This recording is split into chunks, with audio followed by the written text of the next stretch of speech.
قل هل يستوي الذين يعلمون والذين لا يعلمون؟ السلام علیکم ورحمۃ اللہ وبرکاتہ۔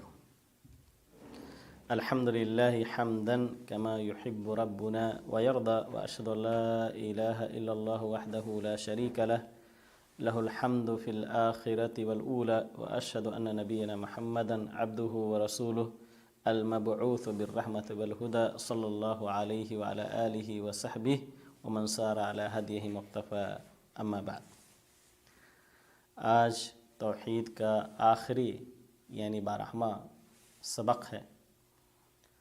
اس سبق کے اندر ہم ارکان ایمان کے چوتھے، پانچویں اور چھٹے رکن پر گفتگو کریں گے۔ قبل اس کے کہ یہ آخری درس آپ لوگوں کے لیے شروع کیا جائے، پچھلے درس کا مختصر طور پر اعادہ کر لیتے ہیں کیونکہ اسی سے ریلیٹڈ ہے، اسی سے تعلق ہے اس درس کا۔ پچھلے درس کے اندر ہم نے ارکان ایمان کے 3 بنیادی چیزوں کو بیان کیا تھا: اللہ کے اوپر ایمان، اللہ تعالیٰ کے فرشتوں پر ایمان، اور اللہ رب العالمین کی آسمانی کتابوں پر ایمان۔ آج اللہ کے رسولوں پر ایمان، قیامت کے دن کے اوپر ایمان اور قضاء اور قدر کے اوپر ایمان کے تعلق سے گفتگو ہوگی۔ اللہ تعالیٰ سے دعا کرتے ہیں کہ اللہ رب العالمین ہمارے لیے یہ سلسلہ جو ہے جو ہم نے شروع کیا ہے فقہ اور توحید کی تعلیم کے ذریعے سے، اللہ تعالیٰ یہ سلسلہ باقی رکھے اور ہمیں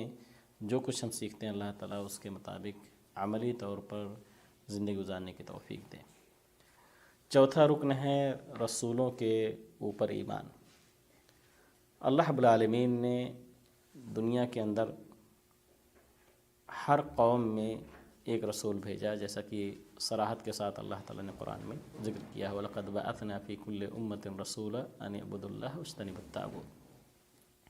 بلکہ حضرت آدم علیہ السلام کی شکل میں اللہ تعالیٰ نے دنیا کے اندر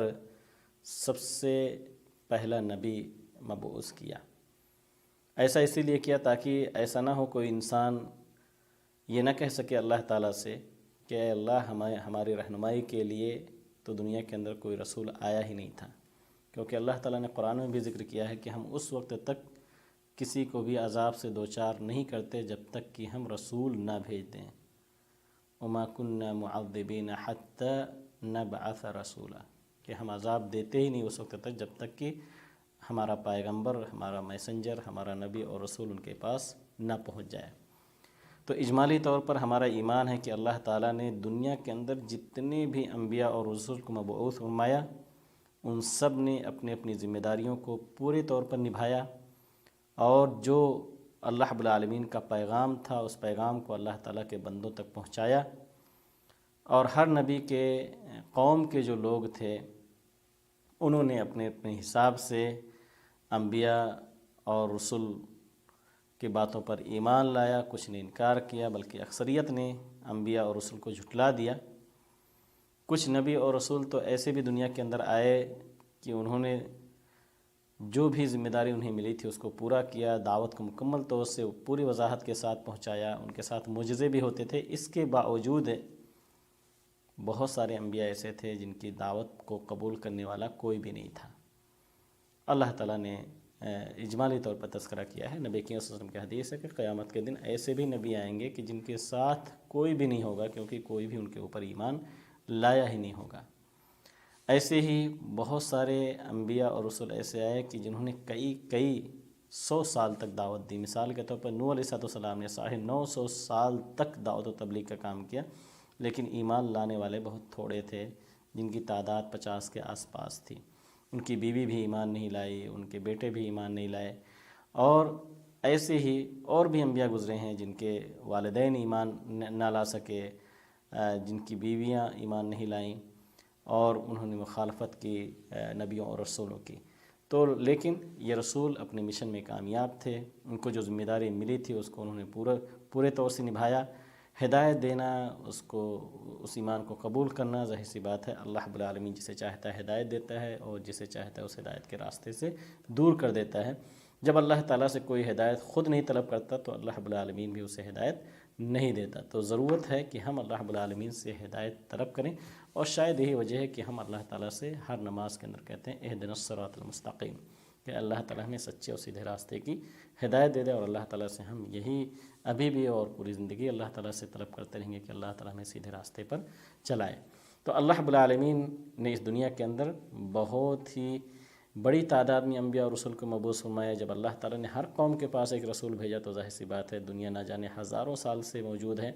اور یہاں تک کہ آخری نبی جناب محمد رسول اللہ صلی اللہ علیہ وسلم کو اللہ رب العالمین نے آخری نبی اور رسول کی شکل میں اس دنیا کے اندر مبعوث فرمایا۔ اب ان کے بعد کوئی نبی اور رسول نہیں آئے گا، اور نہ ہی کوئی کتاب نازل ہوگی، کیونکہ آخری کتاب بھی قرآن کی شکل میں اس دنیا کے اندر نازل ہو چکی ہے۔ اللہ رب العالمین نے نبی کریم صلی اللہ علیہ وسلم کے ذریعے سے خبر دے دیا کہ یہ خاتم النبیین ہیں۔ چنانچہ سورۃ الاحزاب کے اندر اللہ تعالیٰ کہتا ہے کہ ما کان محمد ابا احد من رجالکم ولکن رسول اللہ وخاتم النبیین، کہ محمد صلی اللہ علیہ وسلم تم مردوں میں سے کسی کے باپ نہیں ہیں، لیکن وہ اللہ کے رسول ہیں اور نبیوں میں سب سے آخر میں آنے والے ہیں، یعنی خاتم النبیین ہیں۔ محمد صلی اللہ علیہ وسلم کے جو لڑکے ہوئے تھے وہ سب بچپن میں ہی وفات پا گئے تھے، بلوغت کی عمر انہیں لاحق نہیں ہوئی کہ انہیں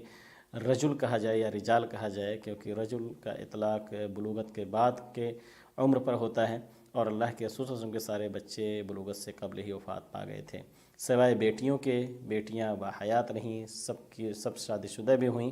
اور اللہ رب العالمین نے انہیں اولاد سے بھی نوازا، بلکہ حضرت فاطمہ رضی اللہ تعالیٰ عنہ کی شکل میں اللہ تعالیٰ نے آپ کے نسل کو بھی باقی رکھا دنیا کے اندر۔ تو اللہ رب العالمین کہتا ہے کہ یہ خاتم النبیین ہیں، ان کے بعد کوئی نبی اور کوئی رسول نہیں آنے والا ہے۔ اللہ تعالیٰ نے قرآن مجید کے اندر 25 نبیوں کا تذکرہ کیا ہے، اور ان 25 نبیوں میں سے کچھ کو اللہ تعالیٰ نے اولو العزم قرار دیا ہے، یعنی یہ وہ پیغمبر ہے جنہوں نے سب سے زیادہ اپنی قوم کا مواجہہ و سامنا کیا، سب سے زیادہ انہیں اذیتیں لاحق ہوئیں، سب سے زیادہ ان کو تکلیفیں پہنچائی گئیں، اور اس کے باوجود وہ صبر کرتے رہے اور دعوت دیتے رہے۔ اولو العزم پیغمبر کون ہیں؟ ہم جانتے ہیں کہ حضرت نوح علیہ السلام، حضرت ابراہیم علیہ السلام، حضرت موسیٰ، حضرت عیسیٰ، اور آخر نبی جناب محمد رسول اللہ صلی اللہ علیہ وسلم ہیں۔ ایسے ہی سب سے پہلے نبی حضرت آدم علیہ السلام، اور سب سے پہلے رسول حضرت نوح علیہ السلام ہیں، کیونکہ نوح علیہ السلام کے قوم سے پہلے اس روئے زمین پر کسی نے اللہ تعالیٰ کے ساتھ شرک اور کفر کا کام نہیں کیا۔ برائیاں اور تھیں، قتل و غارت گری تھی اور اس طرح کے ظلم و ستم تھے، لیکن شرک اور کفر اللہ رب العالمین کے ساتھ نہیں ہوا، لہذا اللہ تعالیٰ کو کسی خاص شریعت کو اتارنے کی ضرورت ہی نہیں پڑی۔ لیکن جب نوح علیہ السلام کی قوم نے اللہ رب العالمین کے ذات کے ساتھ شرک اور کفر کیا، نیک اور صالح لوگوں کے تعلق سے غلو کر کے انہیں عبادت کے درجے تک پہنچا دیا، تو اللہ رب العالمین نے وہاں سے پھر شریعت اتاری اور نوح علیہ السلام کو سب سے پہلا رسول بنایا۔ رسول اور نبی میں فرق بھی یہ کیا جاتا ہے کہ نبی جو ہوتا ہے اسے کوئی شریعت نہیں دی جاتی، لیکن رسول جو ہوتا ہے اسے مستقل شریعت دی جاتی ہے جس کی طرف وہ لوگوں کو دعوت دیتا ہے۔ نوح علیہ السلام سب سے پہلے رسول کیسے ہیں؟ کیا ایسی کوئی دلیل ہے؟ جی دلیل ہے، احادیث کے اندر، اسی حدیث کے اندر جس حدیث کے اندر میدان محشر کا ذکر ہے کہ لوگ میدان محشر میں ہوں گے اور اتنا زیادہ وہ پریشان ہو چکے ہوں گے کہ کہیں گے کہ اب فیصلہ ہو ہی جائے، چنانچہ وہ کہیں گے کس کے پاس جائیں، اور اس سے کہیں کہ وہ اللہ تعالیٰ سے دعا کریں، اللہ تعالیٰ سے سفارش کریں کہ اللہ تعالیٰ آپ حساب و کتاب کا سلسلہ شروع کر دے۔ حضرت آدم علیہ السلام کے پاس جائیں گے، حضرت آدم علیہ السلام کہیں گے کہ میں اس کا اہل نہیں ہوں، تم سب سے پہلے رسول حضرت نوح علیہ السلام کے پاس جاؤ۔ تو اس حدیث کے اندر جو کہ صحیح حدیث ہے اس میں صراحت کے ساتھ حضرت آدم علیہ السلام کہتے ہیں کہ سب سے پہلے جو روئے زمین پر رسول بنا کر کے بھیجے گئے حضرت نوح علیہ السلام، ان کے پاس جاؤ۔ چنانچہ لوگ ان کے پاس جائیں گے، اور حدیث کے اندر ہے کہ وہ بھی دوسرے کی طرف بھیج دیں گے۔ پھر لوگ حضرت ابراہیم علیہ السلام کے پاس، حضرت موسیٰ علیہ السلام، حضرت عیسیٰ علیہ السلام، اور سب لوگ کہیں گے کہ میں اس کا اہل نہیں ہوں، مجھ سے بعض غلطیاں ہوئی ہیں، اور یہاں تک کہ لوگ آخر میں جناب محمد رسول اللہ صلی اللہ علیہ وسلم کے پاس آئیں گے اور اللہ کے رسول صلی اللہ علیہ وسلم پھر سفارش کریں گے، اور نبی کریم کہیں گے کہ ہاں میں اس کا اہل ہوں، اور پھر سفارش کریں گے، دعا مانگیں گے، یہاں تک کہ اللہ تعالیٰ کہے گا کہ یا محمد ارفع راسک، اللہ تعالیٰ کہے گا محمد اپنے سر کو آپ اٹھائیے، آپ وشفا تو شفا، آپ سفارش طلب کریں، آپ کی سفارش قبول کی جائے گی، اور پھر اللہ رب العالمین سے نبی کریم صلی اللہ علیہ وسلم کہیں گے کہ اللہ اب تو حساب و کتاب کا سلسلہ شروع کر دے۔ چنانچہ حساب و کتاب کا سلسلہ شروع ہوگا، اور سارے مراحل جو ہے میدان محشر کے قیامت کے دن کے وہ شروع ہو جائیں گے۔ تو یہ حدیث ہمیں بتلاتی ہے کہ سب سے پہلے رسول حضرت نوح علیہ السلام ہیں۔ تو یہ اولو العزم پیغمبروں میں سے بھی ہیں، حضرت نوح علیہ السلام، حضرت موسیٰ، حضرت عیسیٰ اور آخر نبی جناب محمد رسول اللہ صلی اللہ علیہ وسلم، ویسے جتنے بھی انبیاء اور رسول اس دنیا کے اندر مبعوث کیے گئے وہ سب سے محبوب بندوں میں سے سب سے محبوب بندے تھے اللہ رب العالمین کے، اور سارے کے سارے ہی نیک اور صالح تھے، اپنی قوم کے سب سے افضل انسان تھے۔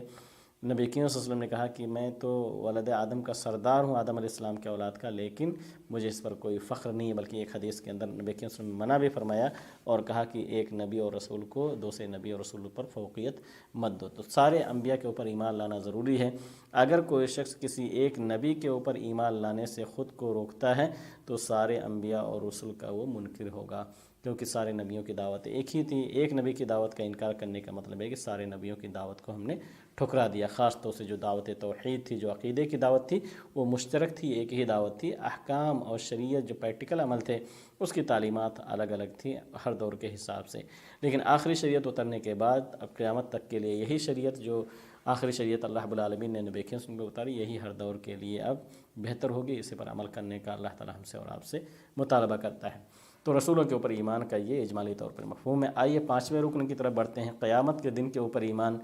یہ بہت ہی عظیم دن ہوگا، قیامت کا دن۔ اللہ رب العالمین نے قرآن مجید کے اندر تذکرہ کیا ہے، بلکہ جو بھی انبیاء اور رسول دنیا کے اندر بھیجے گئے، اللہ رب العالمین نے ان کو بتلایا کہ اپنی اپنی قوموں کو بتلائیں کہ ایک دن ایسا ہوگا جس دن قیامت قائم ہوگی اور اپنے اپنے اعمال کا حساب و کتاب دینا ہوگا۔ نبی کریم صلی اللہ علیہ وسلم نے بھی ہمیں اس کی طرف رہنمائی کی، بلکہ قرآن کا 1/3 حصہ اگر ہم دیکھیں گے